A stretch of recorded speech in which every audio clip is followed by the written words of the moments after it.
Hi, my name is Katie Groves, and I'm a survivor of ritual abuse and trauma-based mind control programming. In this video, I'm going to share my story of how I was born into a highly destructive satanic cult and was programmed for the better part of 17 years before I broke free and found my healing.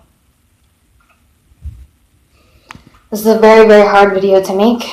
As anyone knows who has spoken out about this stuff, it can be extremely frightening to put yourself out there, especially on the internet, where anyone can see, including the very people who harmed you.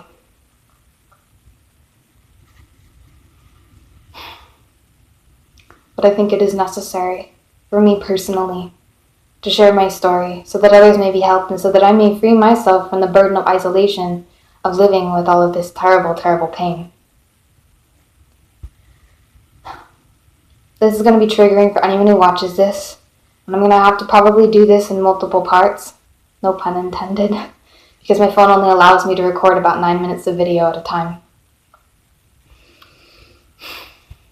I don't know how long this will be, but I'm going to speak my heart, and hopefully people will hear this and will benefit from what I have to say. Like I said, I was born into a highly destructive satanic cult.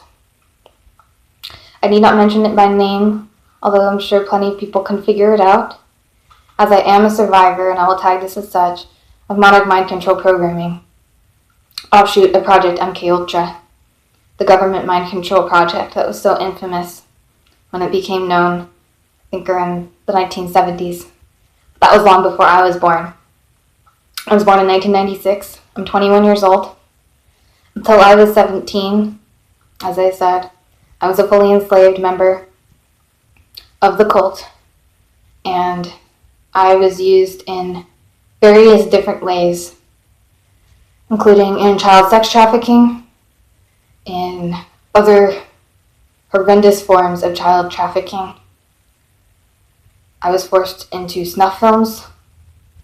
It's probably the worst thing, in addition to being sexually abused by both of my parents and used as a sex slave by them from birth.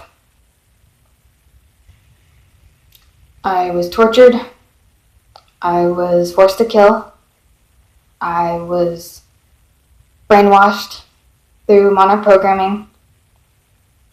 I don't need to go into more details than that about the tortures, but anyone who wishes to look up information on that online, you can find plenty of information about all the horrible things that people have gone through in the Monarch Project and in MKUltra. And on the surface, I won't say everything looked fine, but perhaps it did to an untrained eye.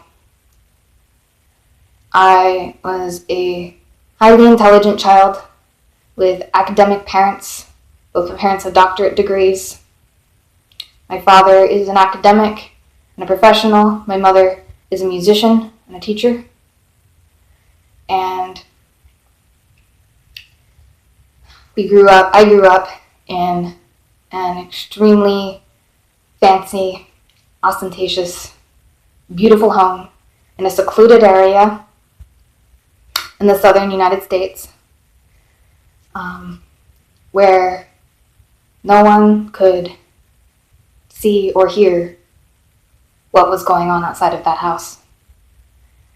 And while atrocities, terrible things were committed in my home, in my parents' home, the worst horrors were committed in the trafficking ring that I was taken to on a near nightly basis, and sometimes for actual long periods of time. So difficult to speak about this.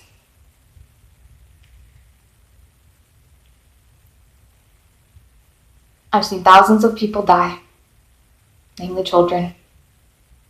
I've been raped probably hundreds of thousands of times, tortured continuously for years on end. And during this time, I had little to no awareness of what was going on. I would go to school, I would come home, I would be ritually abused, I would be trafficked, I would be raped. I would wake up the next day and I would not know what had happened to me. I did not know why I was so exhausted all the time as if I never slept. Why, or even that, my eyes were dull. My pupils were pinned out from opiates I did not know I was being given, or they were greatly dilated from amphetamines I did not know that I was being given, or psychedelic drugs that I had no awareness that I had been given or that I had even experienced. I did not know what was happening to me, but I did have glimpses and bits and pieces throughout all of this that now that I'm aware of what happened, I can see that I always retained some awareness, some knowledge of what was going on. There was a moment when I was a small child when, for whatever reason, the post-hypnotic suggestion I was perhaps given did not sink in to keep my memory from integrating. And I saw an image on a TV screen in our home of some of the most violent, frightening, horrifying images of violence being done to women. The images were on a grid. There were dozens of different women being harmed in the same way. And I remember my father looking very embarrassed, very scared. And then my memory went blank. He turned off the TV. He did not intend for me to have seen that. He knew that I was not in a properly unconscious state in that moment. I had not been properly programmed to block out what I had just seen. So I always retained that memory with me. There were also memories of sexual abuse that I retained. And I knew the whole time that my father was a rageaholic and that he was severely abusive and deranged. But most of it I was unaware of consciously until I had my final awakening at 17. And between 17 and 18, around the time I was 18, I became aware that I had dissociative identity disorder. I became aware that I had been programmed, and then I became aware that I had been programmed in Projects Monarch and MK Ultra.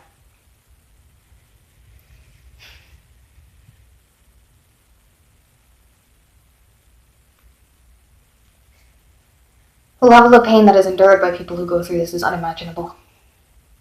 And it pains me to speak about these things now.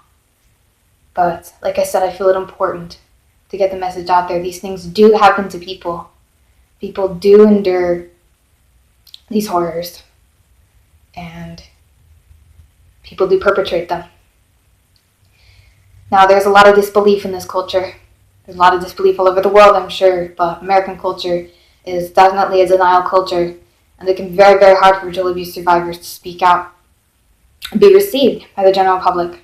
Harassment from cult members, as well as from ignorant people in the general public, can be devastating to survivors who have already been through so much.